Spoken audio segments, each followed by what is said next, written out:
bonsoir Méga Snapper ou bonjour Méga Snapper pour ceux qui sont levés. Ici c'est Dark Black, le seul et unique.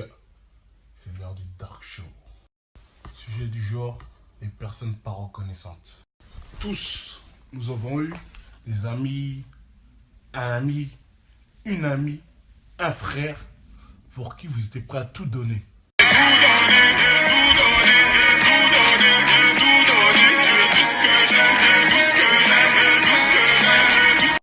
Comme Gims vient de le chanter, tout donner, tout donner. Vous donniez tout à ces personnes-là. Et tellement ils avaient pris l'habitude que vous donniez et donniez et donniez et donniez, c'était devenu une habitude. Donc le merci n'existait plus. C'est parti. J'élabore. Vous savez, quand nous étions petits, dans mon quartier, nous étions énormes. Nous étions beaucoup. Une grosse team, des gros bonhommes. Franchement, j'avais rien à dire.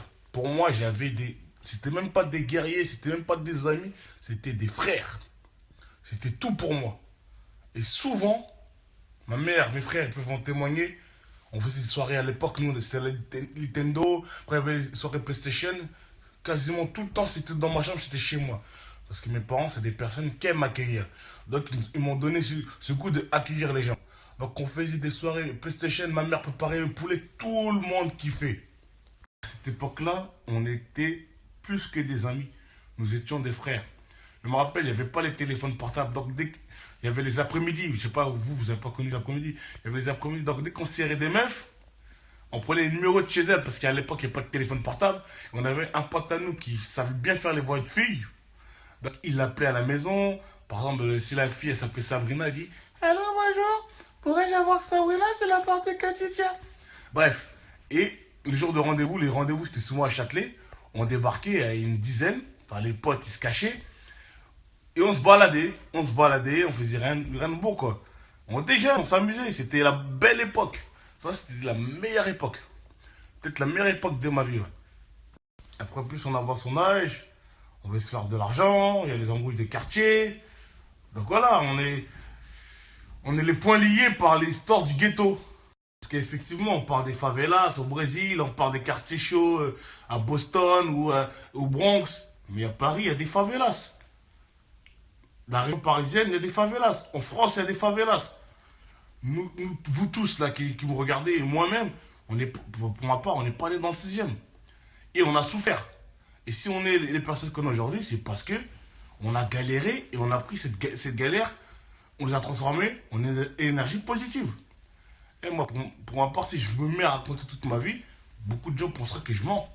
Mais c'est que des vérités. Mais bon, c'est pas le sujet du jour. Donc c'était pour vous compreniez d'où je viens. Et comment ça se passait. Donc on était des bêtes d'amis, on était tout ensemble. Et là, quand l'argent commence à rentrer, et quand on commence à jouer avec le feu, on finit par se brûler. Donc les problèmes sont arrivés. Donc les problèmes, comme mes potes ils étaient en galère, j'étais pas le premier, j'étais le deuxième, voire le troisième. Mais dans tous les cas, j'étais sur le podium du mec qui va aider ses potes.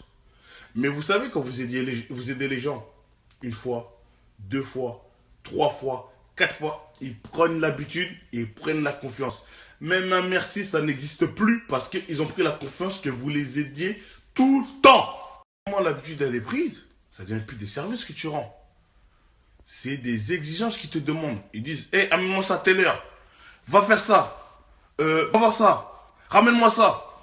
Mais le jour que tu peux pas, forcément, tu deviens le mec qui dort, le mec qui fait rien, le mec qui est une merde. Eh frère, tu t'es remué, tu t'es donné et donné et donné pour ces gens-là. Mais au final, le seul jour où tu peux pas, t'es une merde. Ils ont tout oublié. Et c'est ça que j'ai jamais compris.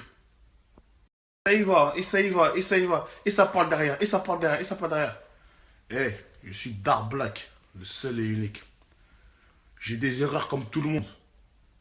Et j'en ai fait, j'en ferai peut-être toujours. Mais moi, je sais que je ne suis pas un fils de pute.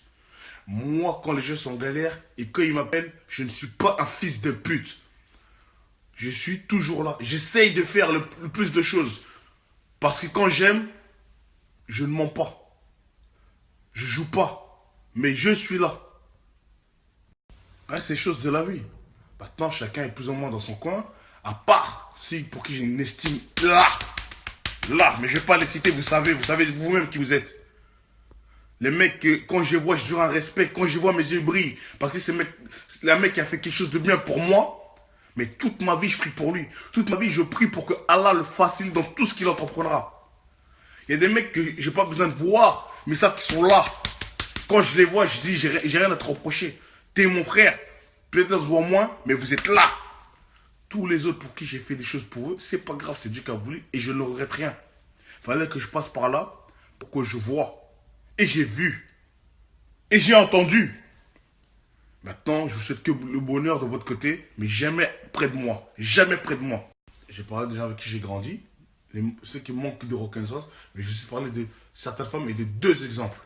Parce que si je commence à parler des femmes, je vais pas m'arrêter. Oui, je le dis souvent, je ne crois plus en l'amour. Pour la simple et bonne raison que les femmes m'ont fait des coups de pute. Plusieurs exemplaires, mon succès sera ta chute. Une chose à dire, je dis pute. Donc oui, comment toi, tu remues ciel et terre pour que ta femme soit comblée? Donc parfois tu fais du business, donc tu veux que la meuf soit bien. Parfois tu as un business légal pour que ta meuf soit bien. Donc elle manque de rien et que toute la famille manque de rien. Donc tu cravaches, tu charbonnes. Pour certains, tu vas au star. Pour d'autres, ils travaillent du matin au soir pour que l'argent rentre. Et que quand vous aurez des enfants, vous manquez de rien. Et tu rends du travail ou tu rends du charbon. Tu vois ta femme, ta femme se faire trancher par un autre. Qu'est-ce que tu fais? Beaucoup diront, bah, je vais la tuer, je vais les tuer tous les deux. Ben moi, j'ai vu ça de mes propres yeux. J'ai fait quoi? J'ai rien fait. Pour la simple et bonne raison, la meuf, elle s'est déjà fait troncher.